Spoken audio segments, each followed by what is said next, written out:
Did I not become a logo? Freaks me out when you become a logo like that. It's amazing. But did it work? Because yes. I'm not seeing that. All right. No, but I hear you. It's weird. It's a speaking logo. Hello, hello, DTNS logo. It's like the logo on my mouse pad and the logo on my coffee cup. These just arrived in the mail suddenly today. I guess David Michael thought I should have some because I didn't order them. All right, Rob, are you ready? I am. Here we go. This podcast is made possible by listeners like you at patreon.com/acedetect. Offer void where prohibited. Your mileage may vary. Product may contain nuts.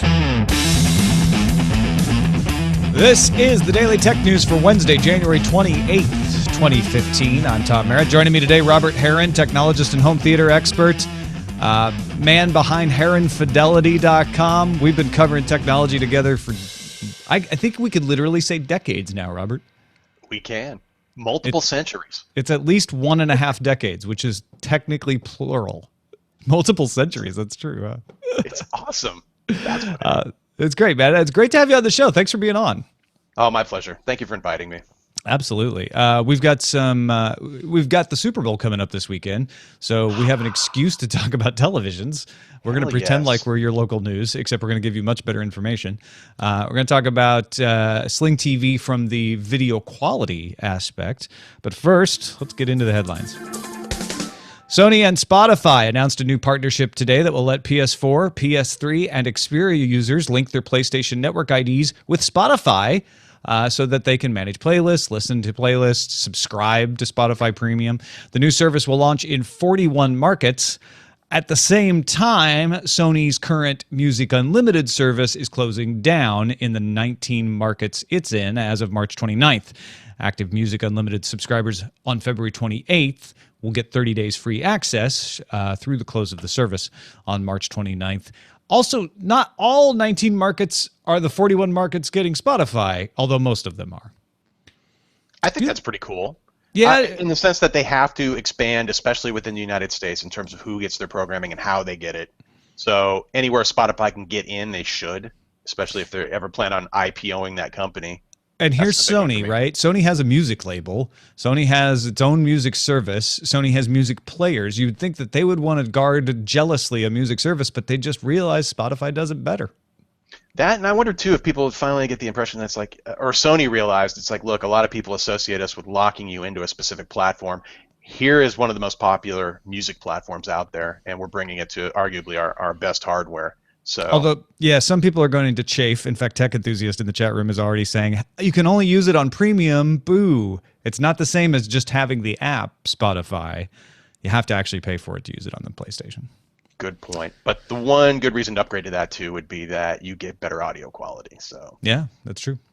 Next web passes along the Wall Street Journal report that Amazon is launching a corporate back-end email and calendaring service called Workmail. So they're taking on Google and Microsoft. Service starts at $4 per email inbox for 50 gigabytes of storage, or $6 if bundled with Amazon's document management service, Zocalo.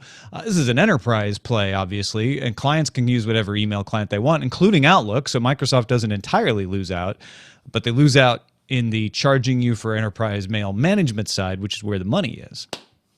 Without a doubt. I have a friend who works in email archiving for corporations, and they already use Amazon services to enable some of these features already. So having Amazon actually take over the email side of it seems like a no-brainer, especially when it's really you're hoarding data, and Amazon does that very, very well. I hadn't even thought about that. Using Amazon Web Services or S3, any of that kind of stuff could provide some nice efficiencies there.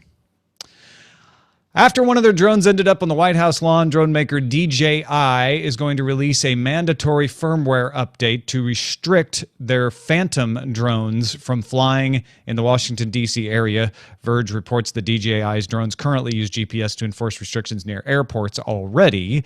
So that's just adding that function to a new area on the map. Phantom pilots will not be able to take off or fly within a radius of 15.5 miles. That's 25 kilometers of downtown D.C. The update arrives in the next few days for the Phantom 2, the Phantom 2 Vision, and the Phantom 2 Vision Plus. You heard about the guy. On this. You heard about the guy who he said he was drunk when he lost control of the drone. The Intel employee. As somebody pointed out, had that been just, I think a kid doing that, I think that the level of punishment would have been a little greater. However, they have been talking, all the drone manufacturers, and in collaboration with the FAA, I'm sure, they have to come up with a way to keep these from just flying into restricted airspaces easily. And anything with a GPS device on it could be programmed simple enough to have no-fly zones. But that suddenly feels like a big restriction to me. And I'd rather have it be my choice. And if I make the mistake, so be it. I'm punished for it. But having the company pre-program my drone hardware that I pay good money for and say, oh, well, we're just going to have it locked into where you simply can't do it no matter what, fly into specific areas at least. It's like putting it's like putting a governor on your car that won't let you go over 70 miles an hour because nowhere in your state is there a speed limit higher than 70 miles an hour, right? No one would go for that. Or even you can't drive onto this private property, although maybe you shouldn't. It's right. Like, leave it up to me. Even better analogy. Right, because if people don't understand, it is illegal to fly a drone in Washington, D.C.'s airspace already. I mean, that is against the law. What this guy did was already against the law. It's just that, it may be selectively enforced. You got to catch the guy. And so what DJI is doing is saying, we're not going to wait for someone to get caught. For our drones, we're going to lock them down right now. For the hackers I know out there, though, this is probably a simple workaround just to make this not happen. And this may give opportunity for other companies, especially outside of the United States who manufacture drones, to say, hey, ours are completely unrestricted. We give you no restrictions when you buy our hardware. So as far as I understand it, DJI is a Chinese company. They're just doing this to defend their brand and being extra careful. They do make, as far as I know, the most popular brand and some that my friends lust after more than any other in terms of drone hardware. So. Yeah, but as soon as you make mandatory firmware, suddenly somebody's got a hack that lets you get around it. You're right. You're absolutely right. The U.S. FTC ordered prepaid mobile provider TracFone, they're an MVNO, if you know what that means, to pay $40 million for slowing down speeds of customers who had paid for unlimited data service. The FTC said TracFone generally slowed data service after the customer used 1 to 3 gigabytes and suspended data service at 4 to 5 gigabytes, which I think is the bigger problem. Before those of you on other unlimited plans get too excited about suing your carrier, however, keep in mind that Jessica Rich, director of the FTC's Bureau of Consumer Protection, told Recode that, quote, if a company advertises unlimited but very clearly discloses their practices with regard to throttling, we would not challenge that action. So they're not going after throttling altogether. They're going after truth in advertising. They're saying you can say unlimited as long as you make it clear that it's unlimited with throttling after a certain amount. That sounds like a good thing to me. I mean, as long as they're being upfront about it and they're being forced to be upfront about it. Yeah. You get what the contract says. So read those contracts. Although then it becomes down to things like, well, if it says unlimited in the advertising and it has a little asterisk and you have to go hunt around to find where it's clarifying, does that count? Devil's in the details of these sorts of things. And how many friends do I have with grandfathered AT&T contracts on their data plans? And they seem to now be fighting tooth and nail to keep those grandfathered contracts the way they are without them changing. And they're constantly being prompted to, oh, please upgrade. And then we'll make that switch where you'll have a large data plan, but it won't be unlimited, quote unquote. And throttling is annoying, and I really don't get how that is nowadays, considering, especially with like broadband speeds and data speeds in general. Do they really need to be throttling these services at all? No. Is it actually detrimental to the service as a whole to have it be that way? It's a perfectly fair argument to me if you're a carrier to say the reason we need to throttle and the reason we don't want to put unlimited plans out there is we make more money charging you by the megabyte and we need to improve our profit margins. That is perfectly fair for you to say. You're a business. I understand that. Don't try to hoodwink me and say, oh no, it's the congestion. These throttling measures are necessary. Well, it's not about the money, because you know what? In some cases, it is about the congestion. But this isn't the solution to that in most cases. This is primarily done because they want to be able to charge you per megabyte because it's a better way to monetize their service. Exactly. I simply just want it to be I want it to be very similar to my broadband at home. I shouldn't even have to think about this in terms of, you know, oh, I'm going to go over by 10 megabytes or a gig for that month, and it's going to cost me, you know, X number of dollars more. That just seems unreasonable nowadays, considering so much of what we do is online or requiring of these data services. And I don't know. You can see the data caps softening on the landline side. They're able to get away with it on the wireless side, but it'll be interesting to see as people use more and more data how much longer that'll last. And I do realize too, it's specifically trying to rein in the people who are doing lots of video, usually video streaming, because that's the one that just gobbles up the bits. So compared to anything else we're doing, even downloading apps, relatively, it's small compared to a few hours or consecutive days of video streaming on a mobile device. So. Ars Technica reports on a vulnerability in the ultra-secure Black Phone. Mark Dowd, a principal consultant with Australia-based Azimuth Security, reported what's called a type confusion vulnerability in silent text. Attackers could send a payload to a silent text account. Now, they'd have to know the account, obviously. And then that payload would overwrite a pointer in memory and allow for surreptitious decryption. Silent Circle, the makers of silent text and the Black Phone, have fixed the vulnerability, and there's no evidence it was ever exploited. But whew, you're selling an end-to-end secure phone, and somebody finds a vulnerability that lets you decrypt things remotely. That's a bad one.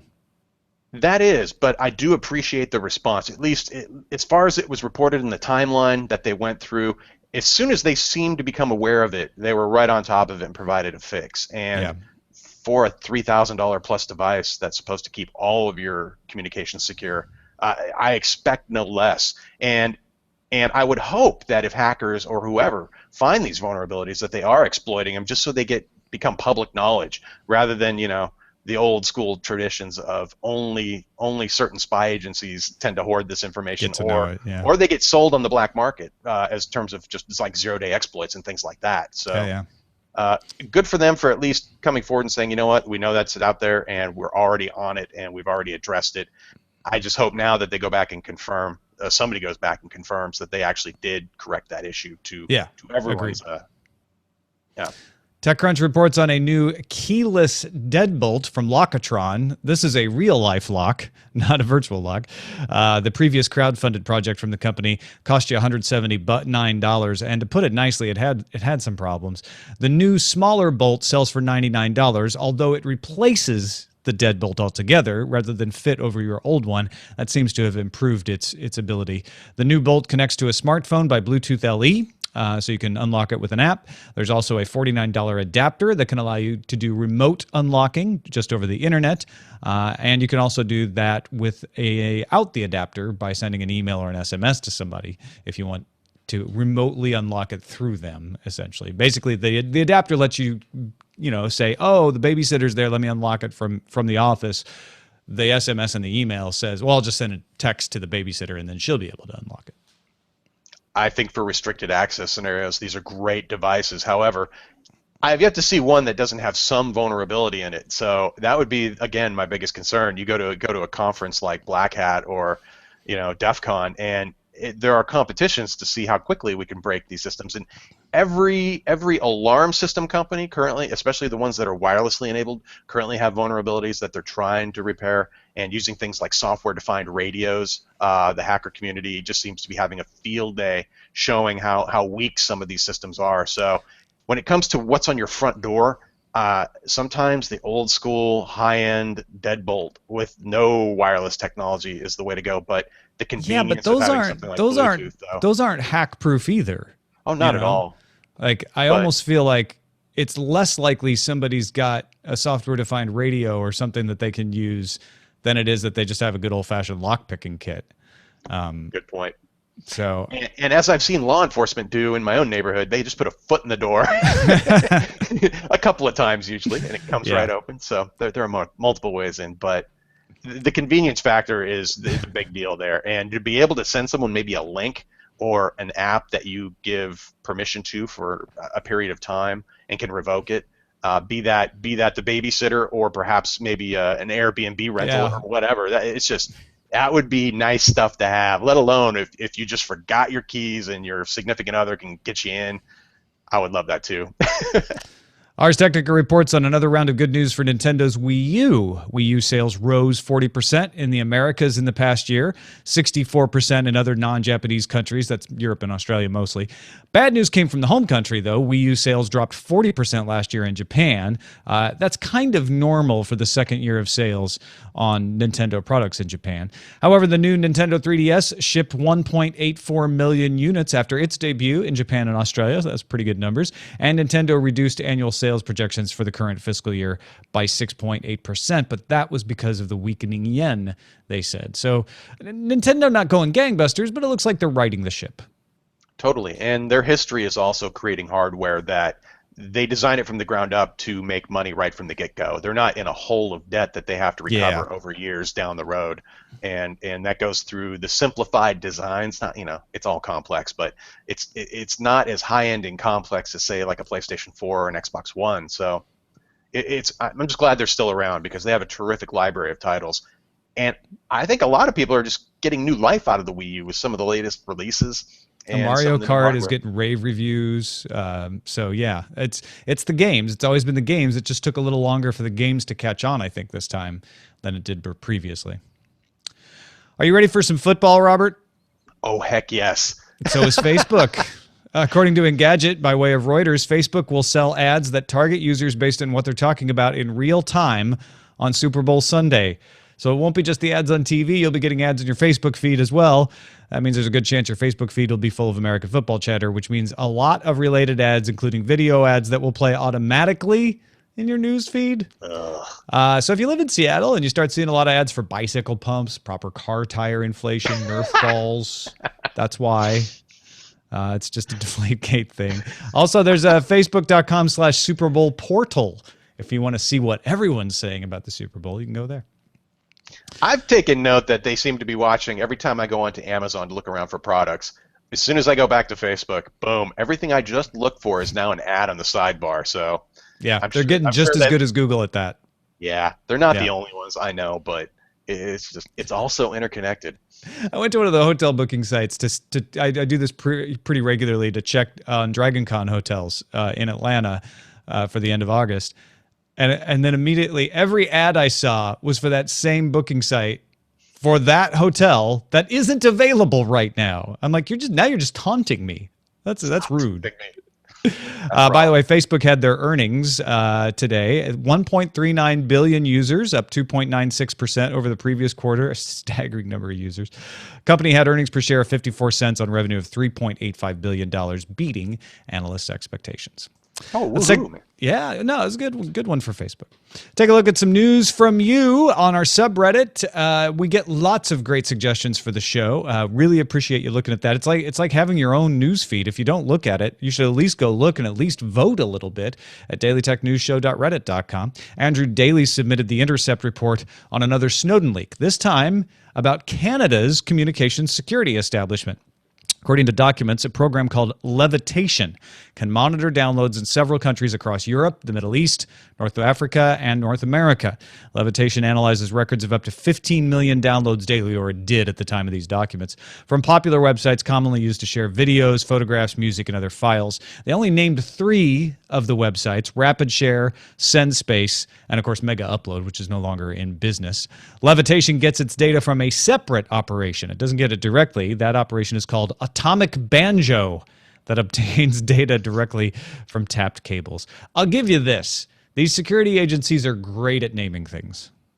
I think it's clever, if nothing else, if not a little spooky. Yeah. And I would be curious to know if they're looking at things also like who's downloading a Tor client, who's downloading the latest encryption software that we don't maybe have a backdoor built into, or what else are they doing? I mean, the previous Snowden leak had to do with, what was it, about a week ago now? It was about how they were using, what was it?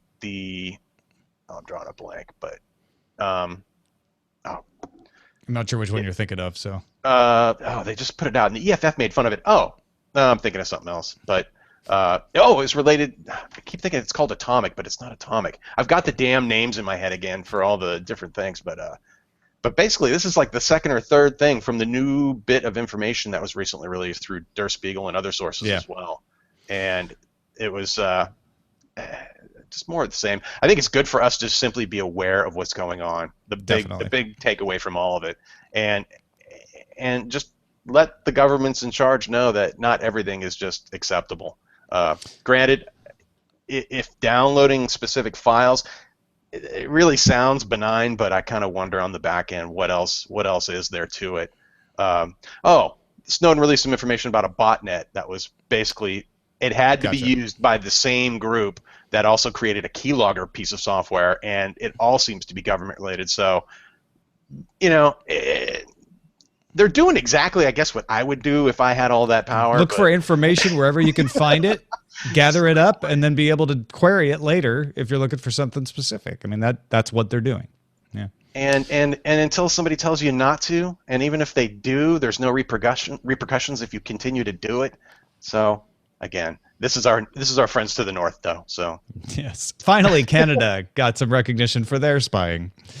John Z776 submitted this Engadget story. If you need a new trachea within the next 5 years, you may be able to print one on a MakerBot, although you should probably let a doctor put it in. Engadget reports that a team at the Feinstein Institute for Medical Research have developed a technique to produce a cartilage repair scaffolding to repair damaged tracheas using a MakerBot Replicator 2X experimental to print the scaffold. The technique is faster than other reconstruction methods and a lot cheaper than current biological printers.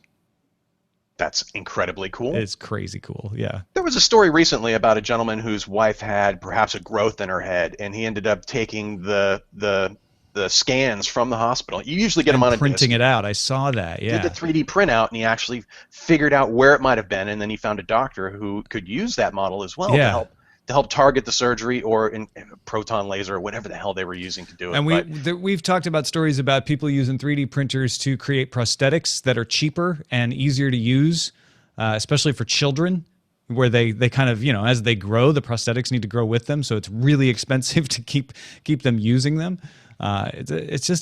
We are just beginning to see what 3D printing is going to do for our society. It's really great. It is awesome. It's one of the most exciting fields of technology right now. And that's a look at the headlines. All right, I'm not going to do any of this big game stuff. It's called the Super Bowl. It's a fact. I'm going to fair use say the Super Bowl is coming up on Sunday. And I was actually asking Robert this before the show. Every local news outlet, newspapers, local TV shows, everybody that talks about like the big game's coming up. Are you gonna, what TV should you buy? Do we know if people really buy TVs in large numbers in the U.S. around the Super Bowl time? That's a good question. What I do know is that the sales that we enjoyed, the low pricing at least that came around for the holiday season, specifically Black Friday, that usually for any given time of the year is going to be some of the lowest pricing on whatever TV you're looking for. Well, it's all come around again, and many of those same TVs now are at equal or even lower prices. And now that we are into 2015, I would think that a lot of it's also, let's clear out the existing stock, let's clear out the models that will be replaced soon by the 2015 models. So there are good deals to be had, to say the least. So if I'm hearing this and I'm like, hey, I don't even care about the Super Bowl, but I do want a good, affordable TV, do you have any tips on how to find good deals or what some of the best TVs out there to look for are? First, just figure out what your budget is. Figure out the maximum screen size that will fit in the available space and go from there. Effectively, what you'll be looking at in terms of, it's probably going to be an LCD, and depending on what technologies you're going for, you can get a large screen, you can get a small screen at the best pricing ever, currently, at least as far as the 2014 models go. And I wouldn't pay so much attention to 4K displays if you're looking to save a little money. Just ignore that altogether. Stick with the 1080p sets. You'll get something bigger and or with better image quality for the same price. 4K is great for super large screens and as a forward-looking thing, but the limited amount of content currently, you're not going to watch the big game in 4K, so don't worry about that. And even with the streaming sources that are currently available, be it Amazon, Netflix, and others, their 4K content is rather limited, and the differences, you really have to pay attention, have your glasses on and your eyes tuned up to see the differences. There are differences, but it isn't as dramatic as you might think. And some of the best content we'll see in 4K I mean, granted, Sony has a streaming player that is probably the best source currently available, but things like 4K Blu-ray won't even be around to the end of the year. So if there's one tip in terms of saving the cash or getting a slightly bigger screen, stick with 1080p for the time being at least. Yeah, I know there was I think it might have been like a 50-inch 4K TV for like $3,000, which is a good price for a 4K TV. But I could get a 48-inch LCD 1080p TV for $448. I mean, the price difference is ridiculously different. Now, if I am wanting to buy, I am buying a television this week to watch the Super Bowl. Do you have a recommendation of what to get? Okay, I mean, okay, if money's no object, one of my favorite TVs for 2014 was Samsung's H9000, a beautiful HU9000. It's curved screen design, which honestly, the curves on these TVs are really for nothing more than just aesthetic purposes. They look cool, but that HU9000 happens to be their top of the line model that incorporates the best of the panel technologies that they currently offer, and it also produces some of the best contrasted imagery. It's some of the brightest imagery they offer, but that's a premium set. Some of the better deals, Sharp has a couple of great screens out too right now in the mid-sized range, the 30 to the 50-inch screen sizes.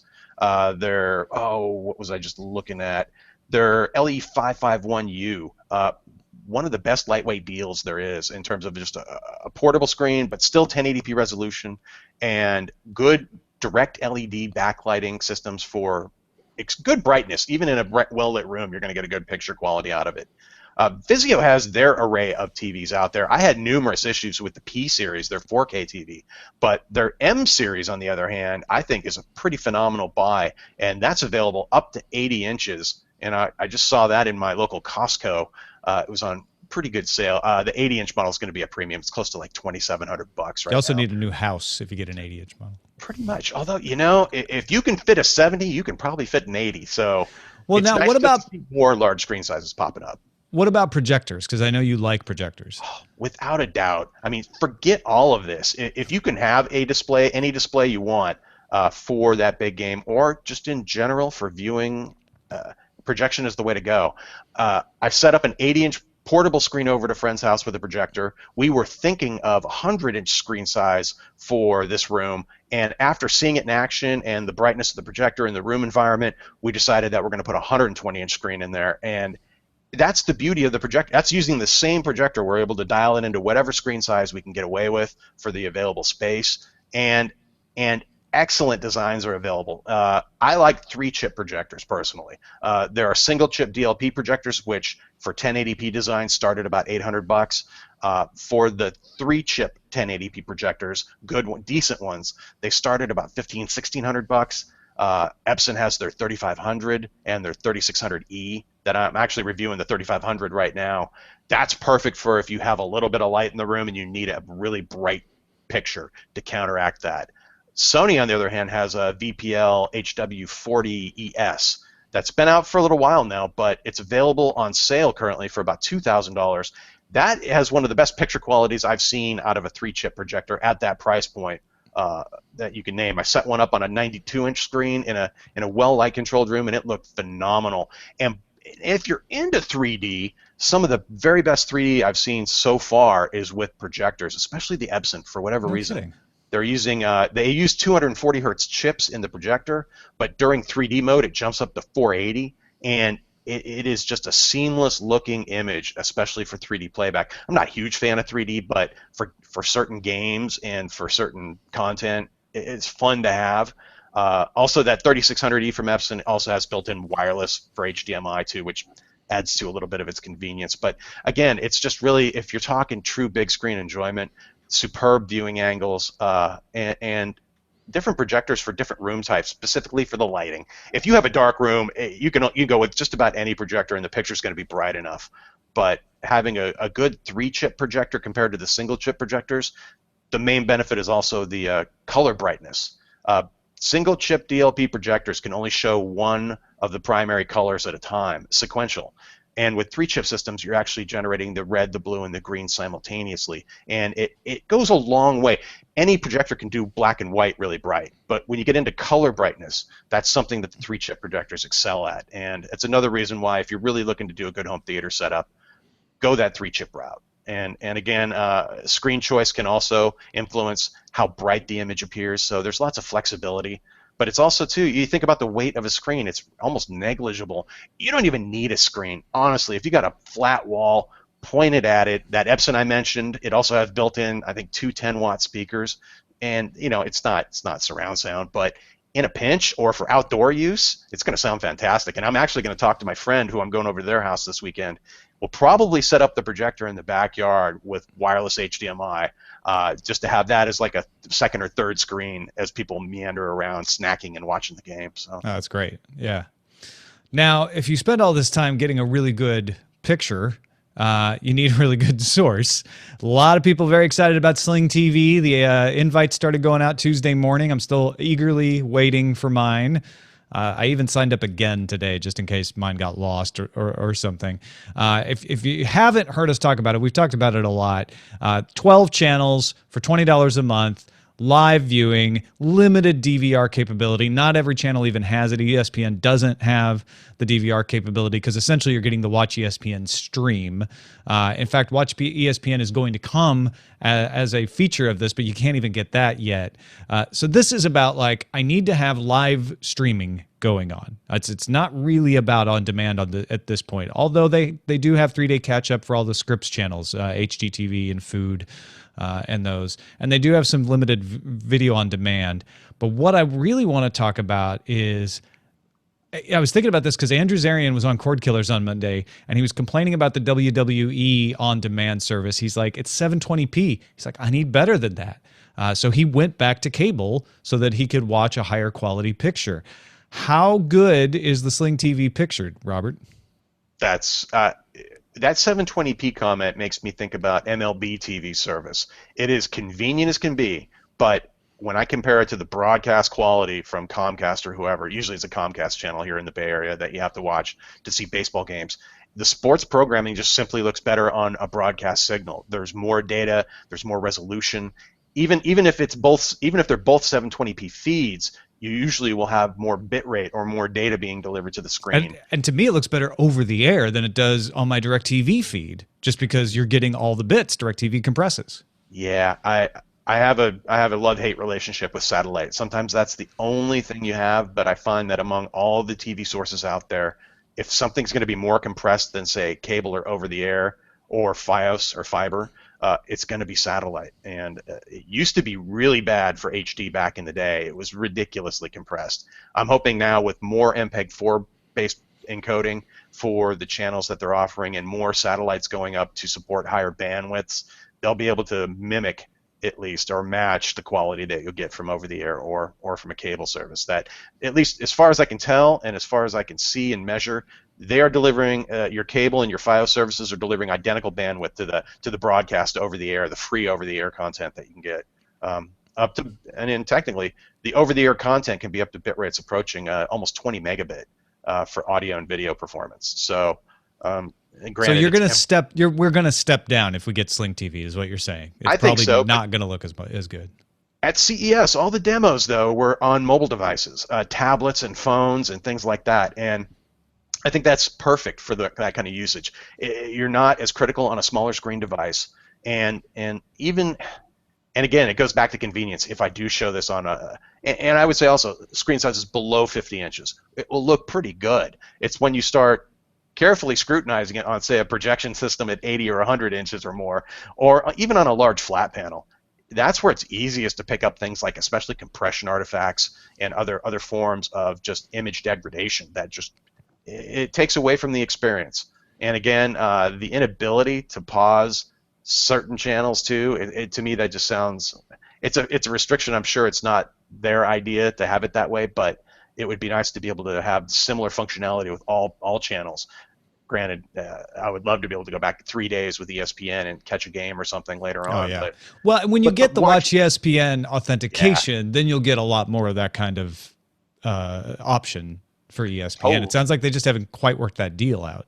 Totally, and I appreciate Watch ESPN as a cord cutter just because it provides, even though I can't watch live, I can watch the replays after the game is over And to me, that's a good trade-off for just being able to still see content like the college bowl games that were going on recently without needing cable service. And granted, I still don't see all the NFL games, but it's okay. I'll be able to watch the Super Bowl. So okay, it's going to look good on a phone because it's a small screen. It's probably going to look pretty good on a tablet. When you get to a television, LA Times did an article where they tested this, and they said watching for 30 minutes used 200 megabytes. And they do adaptive bit rate, right? So they're going to have a different bit rate when you're watching on a Roku, say, than when you're watching on your phone. That's a trickle. Yeah, that doesn't sound that sounds like a lot if you've got a bandwidth cap, don't get me wrong. But as far as like is that enough bits coming in to keep the picture looking good? No, not for a large screen experience. Even with MPEG-4, you think about what like Netflix or Amazon is doing with 4K delivery right now in excess of 15 megabit sustained, and usually it's about half that at any given moment. That's just you're not. Now we didn't verify this. This is what the LA Times said. Maybe they were looking at the mobile stream instead of the Roku stream. I don't know. But the way the article was written, it was watching it on a TV. It used 200 megabytes. So that's what I'm going off of. Be interesting to see what other people who evaluate this come up with. Now you're encouraging me to sign up right now just so I can test the bit rate of these services, because I would love that if you did. That'd be great. That's the biggest determining factor I find with all streaming services is what is the sustained bit rate for any content. It's not so much even the compression scheme they're using, although that always helps. It's going to be how much data per second can you deliver to the screen. That's the beauty of Blu-ray, and for both audio and video, you'll get the best quality because, hey, it goes up to 40 megabit for video and 26 megabit for audio, and that's just, you compare that to any other service out there right now, even at 1080p resolution or lossless quality audio. It is the finest experience. It's the gold standard you should be comparing everything else to. All right, let's finish up with a couple of emails. Our pick of the day comes from Andrew Hughes, who uses Revo Uninstaller often, and he thinks a lot of other people would benefit from it. Revo is a free program, but has a pro version for a bit extra depth. What's most important is that it removed all the files the programs leave behind. So if I wanted a clean reinstall or I want to rid myself of a program that leaves behind a lot of excess clutter, it's a quick and easy task. So check it out, Revo Uninstaller. I haven't tried it. These picks of the day come from you guys, but Andrew seems to like it, so go check it out. Send your picks to feedback at dailytechnewsshow.com, and you can find my picks at dailytechnewsshow.com/picks. Got an email about what Veronica and I were talking about on Monday, interactive movies. Oculus showing off a movie at Sundance that could be a different amount of time depending on who's watching. We got an email that says, when you and Veronica were talking about, you brought up a number of good points, except when you said you won't be able to discuss with friends. On the contrary, I think the internet has shown that we can talk about video games just fine. Now, this is interesting because we weren't talking about a video game. Veronica and I were talking about a movie, and Veronica said, well, yeah, if you have a different version of it than I do, we're not going to be able to talk about it as easily.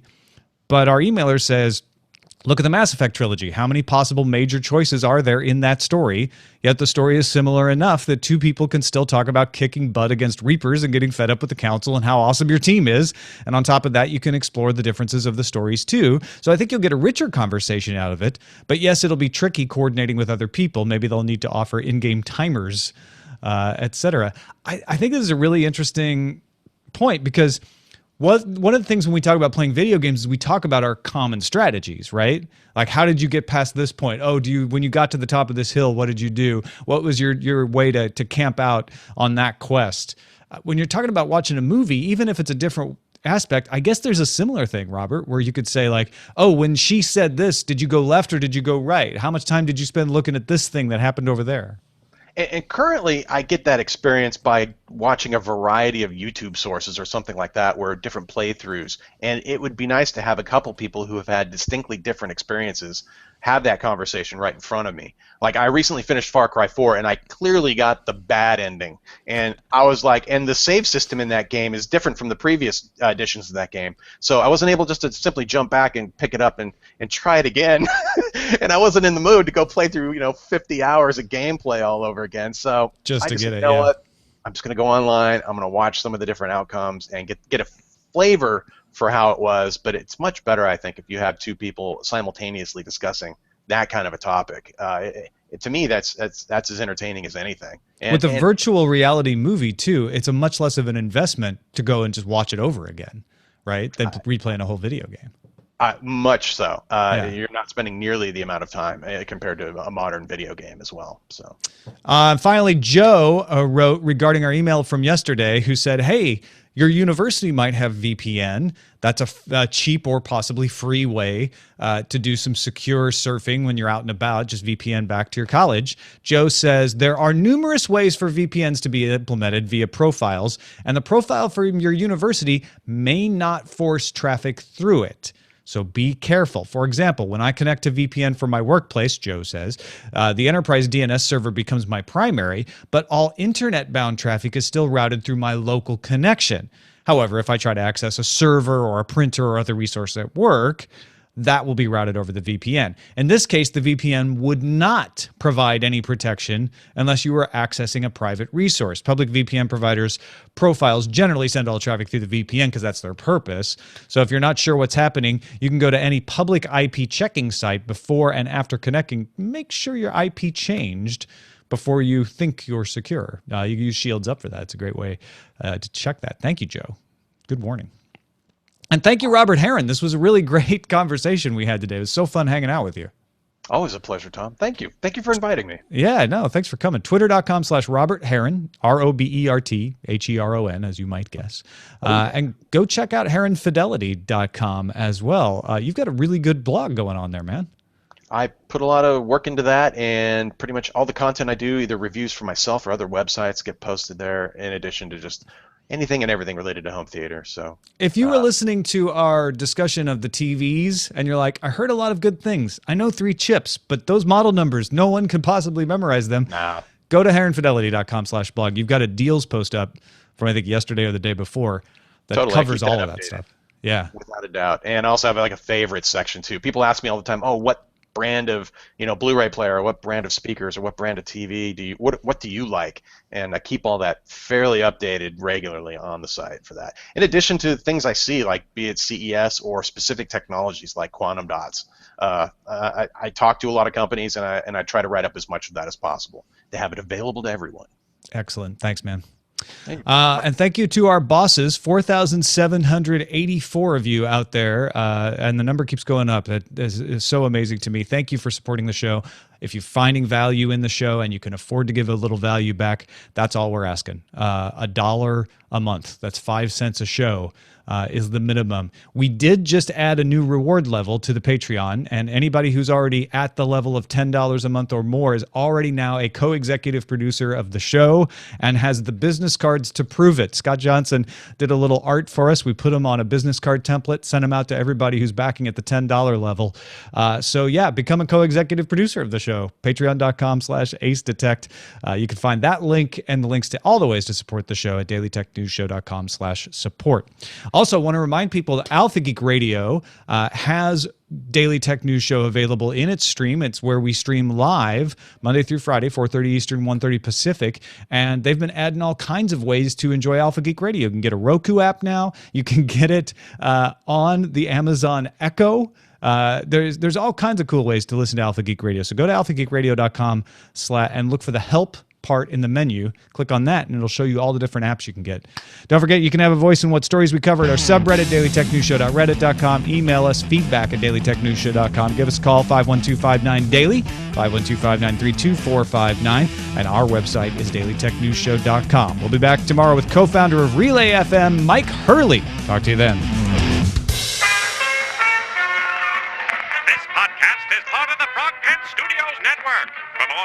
About this and other shows, visit frogpants.com. Audio program so good, it's like you're there. Diamond Club hopes you have enjoyed this program. That's it. That was great, Robert. Thank you. I really had fun. Oh, good. Somebody mentioned something, though. I was talking about MPEG 4 versus like HEVC or MPEG 5 or H.265. And in general, though, a lot of the satellite broadcasting is still done in MPEG 2, and they are now just finally, well, I'd say about half of it has been switched over to MPEG-4 for up to 1080p content. And everything that'll be done in 4K, of course, will go to HEVC or H.265. So if I was being quick or flubbing H.264 versus 5, that's what yeah. So. Well, and that's another reason not to get a 4K TV right now is waiting for them all to settle down into the same format, which has not been the case up until just this year, I think, right? Totally. That, and you're not going to have a choice in another couple years. Yeah. Every TV 55 inches and larger will become a 4K screen just by the nature of the manufacturing process. LG has already announced that as of, I think they said by 2018 or sooner, anything 55 inches and larger is going to be, it will be a 4K TV. So it's a checkbox feature in terms of a technology upgrade for the manufacturers. I early adopted a 1080 DLP TV and paid the extra money for the DirecTV HD feed, which was like 6 channels at the time. And that was fun. I enjoyed doing it because I got to get an early window into things. I am not going to do the same thing with 4K. I might do it when 8K comes around because that feels like a big enough advance. But I think I'll just slip quietly into 4K when it's time to buy a new TV down the road. Just take your time, and the screen sizes will continue to improve, the quality overall is just going to get better. So there are so many new things going on in terms of new standards and what they're doing in commercial cinema with expanded color palettes and highlighted details that they're currently not doing on the home side. That's all coming to fruition this year. So the new screens aren't even out yet. Those kick-ass formats we have in commercial cinema theaters, that content's not even really available to us yet, or it's available in very limited quantities. There's also new developments with 3D audio. It is going to be a great next few years in terms of home theater, but yeah, don't ever be in a hurry or a rush unless you need something. And if you buy the best TV from any manufacturer this year, it's going to be a 4K screen. That's just the way it is currently. That's their premium add-on feature at the moment. Yeah. And for this year, it'll be things like expanded color and high dynamic range and 4K resolution, of course. So. I'm really happy with the Panasonic. I've had a Panasonic plasma for a long time, and I really love it. I kind of don't want to give it up, especially because contrast performance. Yeah, I'm not going to get another plasma. No, they're gone. Yeah, unfortunately.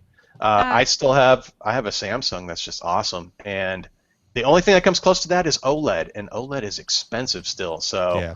Hopefully, with all the new models LG's putting out this year, they'll have some great options. I want to see pricing. That's the one thing they haven't talked about yet.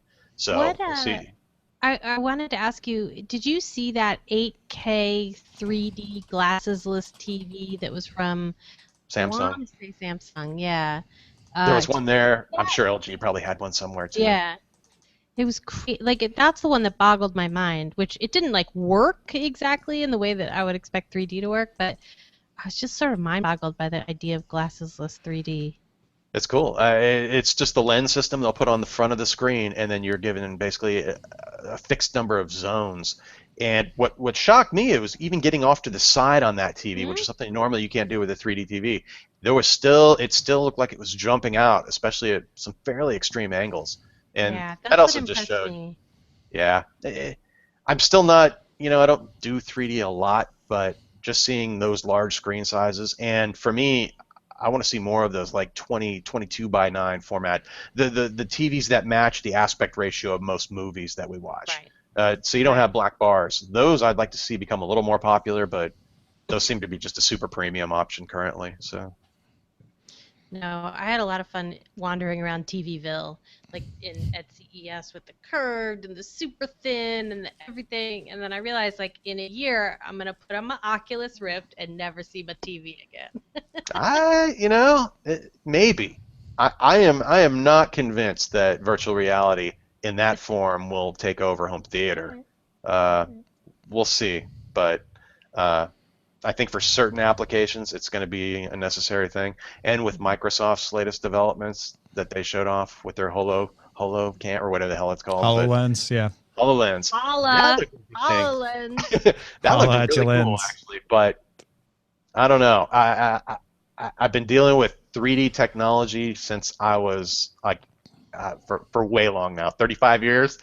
Be it liquid crystal shutter glasses to put something over your head and be fully immersed.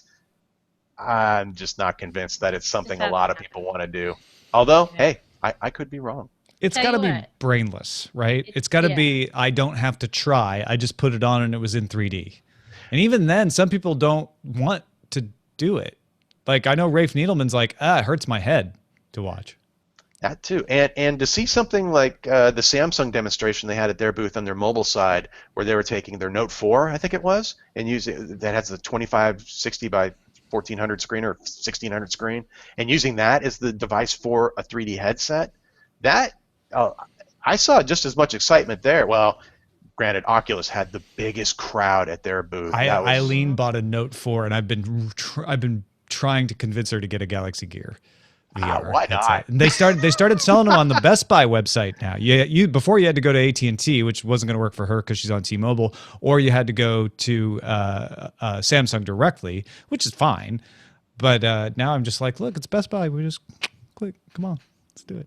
Yeah. But if I could stress it, I always stress projectors to people, and they don't get enough. They're not as popular, not nearly as popular. They'll never be as popular as LCDs. And I'll admit I'm guilty of this. They think, oh, that's more work. If I bring in a big television and set it down, I can use it right away. Whereas a projector, I have to paint the wall white or get a screen or something. Like it's a one-time setup, though. I mean, once it's set up, it just becomes part of the home theater environment, and the same universal remote that'll control a TV will turn on a surround sound system and fire up the projector. Mm-hmm. And if you want, you can have it all tied into, say, a motorized screen that just comes down when you turn things on. It's not much more. And fixed screen designs where you just have a fixed screen that's hung on the wall, they don't weigh much, and they're relatively affordable. I mean, for a total budget of say $1,100 to $2,500, you can have a phenomenal 1080p projection setup. How much is a good screen that you just attach to the ceiling and pull down? Those you want it for any screen. It's hard for me not to recommend something that's tab tensioned or a tensioned screen design where it's pulled taut, because over time, if you're dealing with a pull down screen, it's not tensioned properly, and usually it's done with like tensioned rods and tabs that grab the edges of the screen and pull it tight. It'll curl on you, or it'll develop wrinkles. So a fixed tab tensioned screens start at about $200. Okay. So I thought you were going to say something even worse. Good quality screens. No, I mean, Stewart Film Screen makes probably the best in the world, and those start at around $1,200, $1,500, $1,600 and go up quickly. And they're optimized for specific projectors and things like that. Like I mentioned, that 120-inch tab tension pull-down screen. This one has it's electric driven with a remote control and everything, and that one's about $800. But even then, a 100-inch screen with the same technology, electric motor and all of that, was about half that. So they're not outrageously expensive. It's just a matter of depending on what size you're looking for, and getting things like the mounting hardware and how are you going to get power and video to it, and getting those little things worked out ahead of time. Just make it all the easier. Especially if you plan on leaving it set up, it's good to mount the damn thing. Mount everything. Mount your TV. Mount your projector. It protects your investment, and it just keeps it. Keeps you from getting damaged or accidentally bumped or something like that. So, but the image quality is phenomenal. I mean, it blows away. It beats anything, especially if you're dealing with an old rear projection setup. Oh my goodness, that'll be the pure eye. I got rid of my DLP. I don't blame you. Yeah, I have an LCD, an old Samsung LCD in the bedroom, and a great Panasonic Plasma for most of the viewing. I have a Samsung Plasma, and then I have one of the early 4K LCDs I bought from Seiki Digital just to test it. Oh, I remember those. Yeah. And I have that in a box. I'll probably give that to my brother. It does 1080p 120 though, so I'm tempted to use that as like a gaming monitor or something. Oh yeah. But I also currently have a couple extra. I have like 2 other screens in the house right now, and one more coming. I have a new JVC coming in. I have a new Sharp coming in. You're as bad with televisions as I am with set-top boxes. Like, I only have the one on my Panasonic is so old that it doesn't even have an Ethernet port, right? But I've got the Roku, the Fire TV stick, the Chromecast, the PS4, the Xbox One, a TiVo. I have all attached below. I have the Fire TV stick and I haven't even opened it yet. I need to take a look at that too. It's actually pretty good. We've been watching The Americans on Amazon Prime, and I prefer to do it on the Fire TV stick because it's an Amazon product. It's really easy to get into Amazon Prime, and it has a nice interface for it. Nice. I want to watch that show anyway. So excellent. Oh, I have to say, Amazon's 4K content looks just as good to my eye, also as what I'm seeing from Netflix 4K as well. So you have different options to watch, but it's terrific quality. God, I hate to say it's approaching Blu-ray. The one thing you're not going to get with your streaming services, though, is the lossless audio quality of a Blu-ray disc. Those lossless formats with Dolby True HD and DTS HD master audio, those are just as important to me as the video quality. They sound twice as good, at least, as the old Dolby Digital and DTS. And it's great if you can take advantage of that, though. But that's a more complicated setup for a lot of people. And and that's a little more work, but that's another excuse to help simplify your home theater setup too. You can get a nice AV receiver and plug everything into that, run one cable to the display, done, and enjoy. I have 2 HDMI switchers. I have so many things hooked up. Hey, those are convenient as can be, especially if you get a lot of them will do auto switching for you. So as you turn stuff off, it'll switch back down to another port where it's active, and you don't even need to use a remote. Yeah, I can't remember the one I just bought. I'd been using an old Belkin one for forever, and I finally bought another one so that I didn't have to keep plugging the Chromecast in and then unplugging it. And I can't remember the brand, but it does that. What you're talking about, it's really nice. I have a Kinevo. I've been using their products a lot lately. They're just inexpensive. That might be it, actually. Yeah. And it has that built-in auto switching, and it works just great. And I have yet to have one fail on me, which is the grand test of all things. Yeah. Now I use a Harmony Ultimate as to control too, which makes a big difference. Oh heck yeah! I set my mom up with a Harmony because she had a bunch of products she was not touching because of the complexity of I got to switch to the Apple TV on this input with this remote. And then I got to grab the Apple TV remote, and I finally got her a Harmony where it's like you can go from your DirecTV box to the DVD player to the Apple TV and it's all just by activity, which is what they're famous for. And the setup on those is simple, and that simplification of using your home theater setup that helps everyone. So. And it helps you get more enjoyment out of it. We're less fooling around and less wear and tear trying to find a remote or totally. At the last minute. It's the key. The key is to enjoy what you have, and and those products go a long way. Yeah, exactly. Although you know what Eileen does, she uses the Xbox One a lot. Because we'll be watching over the air on the TiVo, which I have running through the Xbox, and so she'll just be like, I don't want to get up and grab the remote off the coffee table in front of me, so she'll just start using the voice commands. That I absolutely love. If there's one reason I want an Xbox One is just to try that pass-through technology and to have that overlay and to be able to control it. It sounds like it's similar in effect, although with one device. With an Xbox One, but to a Harmony, but that fascinates me. I hear a lot of people buying over-the-air tuners specifically for that reason. It's like that's their multimedia center. They use the Xbox One, its apps for streaming and other things. Yep. And gaming, of course. In addition to then say an over-the-air tuner product, be it like a TiVo, OTA. Yeah. TiVo has been my choice for a while, but Channel Master just came out with a better model. And they don't charge you for the guide. No, the DVR Plus is epic. So I kind of feel like Channel Master, if I had to do it over again, I'd probably get a Channel Master. It's especially if you add up, the cost over, say, 3 years or so, when you start adding up the monthly channel guide fees and other things like that. It's an endless cost for something like a TiVo. Yeah. And you can't, even with the OTA product, though, you can't even buy lifetime service for that. I know. And that really irked me. If they simply change that up and provide a fixed price for it, I'd be more inclined to recommend it. But there are a lot of people, though, who own TiVo products currently, and you do get deals on service going forward with newer products usually. So there's a lot of reasons to And they stick just around upgraded the Amazon app on the Romeo so that it's usable. And the Hulu and the Netflix apps aren't bad, So it does kind of cover the bases as far as cord cutting goes. It just feels like TiVo doesn't want to be in that business. That's the problem. That sucks. I'm still using my PlayStation 3 for the majority of what I do. I mean, I have a Chromecast and the Fire TV stick and other devices, but PS3 just works.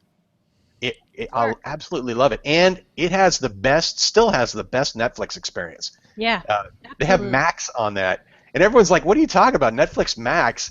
And it's like, yeah, the virtual assistant that helps find you stuff, and it's like I love arguing with Max. That's like my favorite. As hell, but I absolutely have fun. No, Max, you're wrong. You're wrong about me. You don't know me. You don't know me, Max. Or it's just like, oh, you didn't like that? Oh, okay. I'm sorry. Yeah. Here you go. Here's something else. It is really great. The little things keep me happy. All right. I am out of the post, Jenny. We're going to shut down the video now. Thanks again, Robert. It was really fun. Oh, anytime, Tom. It's great hanging out with you guys, too. Bye, video people.